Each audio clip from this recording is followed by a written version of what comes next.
오늘 제목은 인간은 스스로는 왜 하나님을 만날 수 없는가?입니다. 인간은 살아가면서 자신의 힘과 능력과 지혜로 세상을 헤쳐나가지만 자신의 힘만 가지고는 해결할 수 없는 수많은 일들을 마주치게 됩니다. 조금 더 구체적으로 건강 문제, 경제 문제, 질병 문제, 정신 문제, 관계 문제, 내세 문제, 환경 문제, 영적 문제 등 수없이 많습니다.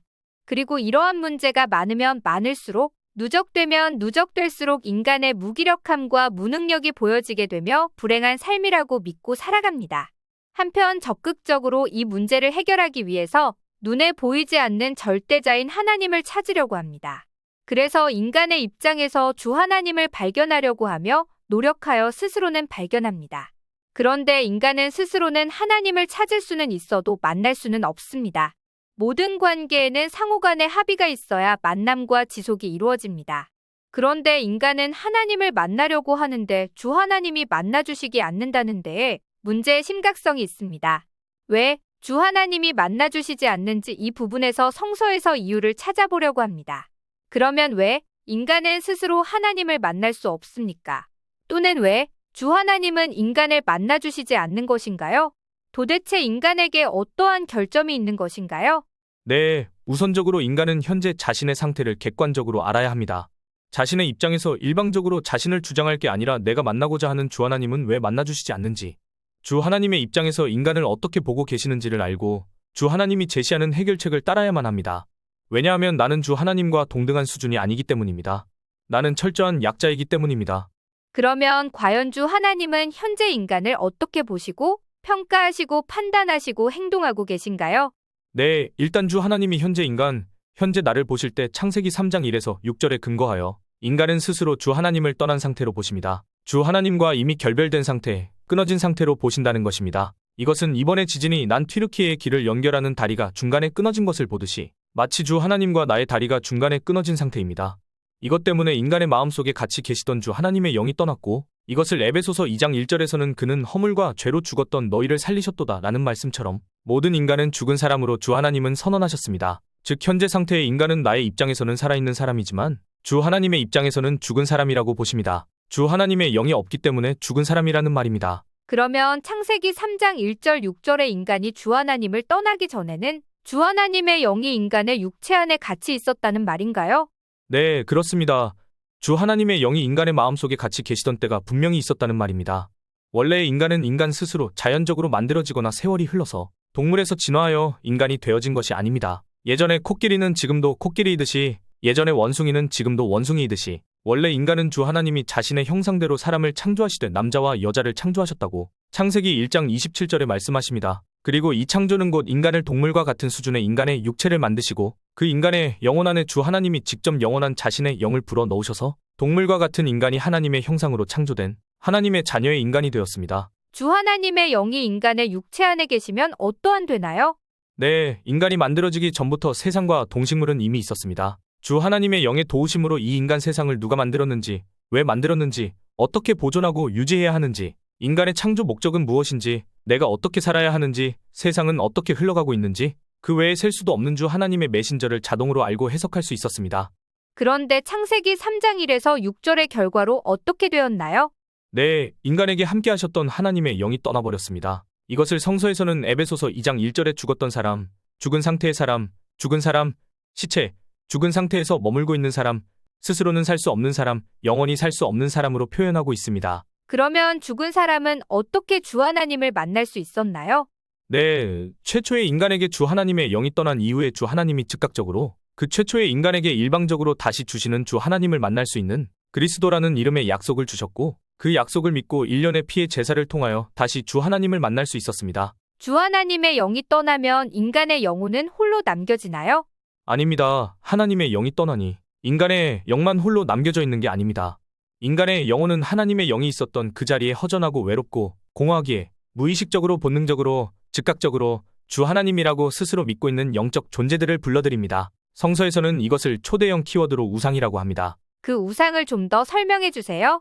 네, 그 우상은 세분화하여 설명한다면 인간의 눈에 보여질 수도 있지만 대부분 보여지지 않는 영적인 존재로 가장 최상위의 최고 지배자인 사단의 영이 있고 권력, 명예, 쾌락, 성적인 음란, 물질 등을 앞세워서 그 배후에 자리 잡아서 인간 가장 가까이에서 자리 잡고 있는 영들이 있습니다. 이 영적인 존재들은 인간보다 강한가요? 네, 이 영적인 존재들은 인간보다 더 힘과 능력이 강합니다. 누구도 눈치채지 못합니다. 배후에 자리 잡고 있기에 정체를 밝히기는 불가능하며 인간의 두 개의 눈으로 보이지 않기에 더더욱 인간이 믿지 않고 그러므로 인간이 이길 수가 없습니다. 이 영적 존재의 입장에서는 아주 손쉽게 인간을 장악할 수 있습니다. 인간의 영혼은 똑똑하지 않나요? 인간의 지혜와 지식으로 주 하나님의 뜻을 알 수 있고 만날 수 있지 않나요? 아닙니다. 고린도전서 1장 18절 말씀에 불의의 모든 속임으로 멸망하는 자들에게 있으리니 라는 말씀처럼 인간의 지혜와 지식은 세상에 대한 지식은 점점 더 발전하고 많아지나 유독 주 하나님과의 관계나 뜻은 점점 어두워져서 주 하나님의 뜻을 모르게 되어 있습니다. 주 하나님은 인류 역사가 생긴 이래로 계속해서 지금까지, 지금도 인간에게 말씀을 계속 주시지 않나요? 네, 맞습니다. 인간에게 역사 속에서 떠나 계시지 않고 팔짱 끼고 가만히 계시지 않고 말씀하셨고 지금도 말씀을 하고 계시나 고린도후서 4장 4절 말씀처럼 그 중에 이 세상 신이 믿지 아니하는 자들의 마음을 혼미하게 하여 그리스도의 영광의 복음의 광채가 비치지 못하게 하민이에서 폭로하는 것처럼 이 세상의 신이 수많은 가짜 뉴스를 무차별적으로 배포하여 인간의 마음을 가짜인지 진짜인지 혼동되고 헷갈리게 만드므로 주 하나님의 말씀을 구분하고 선택하여 믿지 못하게 하고 있습니다. 인간은 주 하나님을 만나기 위해서 오늘도 열심히 노력하고 있지 않나요? 네, 맞습니다. 인간은 하나님의 영이 떠났어도 하나님을 찾는 본능은 없어지지 않습니다. 하나님을 찾는 본능이 그대로 남아 있습니다. 그리하여 눈물이 나도록 주 하나님을 만나기 위해 계속해서 노력하고 있습니다. 인간의 눈물이 나는 구체적인 노력을 샘플을 들어서 설명해 주세요. 네, 인간의 눈물이 나는 노력은 엄청나게 많습니다. 어떤 사람은 스스로 결론 내리기를 진실하면 하나님을 만날 수 있다고 생각하였으나 실패하며 어떤 사람도 스스로 결론 내리기를 어떠한 종교를 가지면 되는 줄로 알고 열심히 종교 대상을 찾아 종교 생활을 하지만 마태복음 12장 43에서 45절 말씀에 그 집이 비고 청소되고 리모델링이 되었거늘 이에 가서 저보다 더 악한 귀신 7을 데리고 들어가서 거하니 그 사람의 나중 형편이 전보다 더욱 심하게 되느니라는 말씀처럼 더 악화되는 지경까지 이르게 됩니다. 또한 어떤 사람은 또 다른 결론을 내려서 최고의 이성을 동원하여 철학으로 주 하나님을 만나려고 하였으나 실패하고 더 허무한 인간으로 계속 떨어졌습니다. 이 내용은 골로새서 2장 8에서 9절에 누가 철학과 헛된 속임수로 너희를 사로잡을까 주의하라는 말씀이 근거가 됩니다. 인간은 인생의 끝에 가서는 어떻게 됩니까? 네, 인생의 끝은 육체적인 죽음까지만 한정한다면 이 세상이 끝이 아닙니다. 육체적인 측면에서는 인생의 끝이라고 할 수 있습니다. 하지만 인간은 영원히 살도록 만들어졌습니다.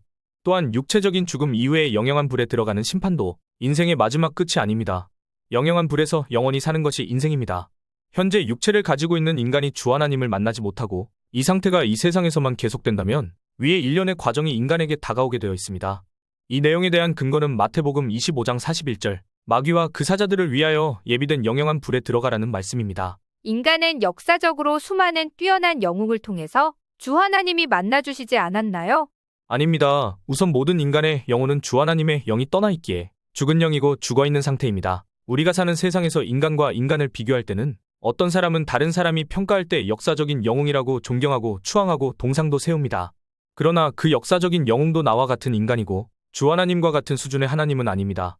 그러므로 그 영웅들이 주 하나님을 만나려고 시도하는 모든 시도도 나와 차이가 없습니다. 나보다 조금은 나으나 주 하나님이 원하시는 수준까지 도달할 수 없습니다. 또한 그 영웅들은 자신의 영웅적인 노력으로 자신의 죽은 영을 살릴 수 없으며 주 하나님의 영을 불러들일 수도 없고 힘으로 모셔올 수도 없고 권력으로도 모셔올 수 없습니다. 또한 이 세상의 타인 또는 유명한 영웅이나 권력자의 도움을 받아도 주 하나님을 만나려고 하더라도 불가능합니다. 그들도 죽은 영들이기에 나 자신의 영을 살릴 수 없기 때문입니다. 오늘의 결론은 인간의 눈물겨운 수많은 노력으로 주 하나님을 만나려는 시도가 허무하게도 주 하나님의 수준에 도달하지 못함을 봅니다. 오늘따라 인간의 리얼한 한계를 또 보게 됩니다. 내 안의 교회 복음 메시지를 마치겠습니다.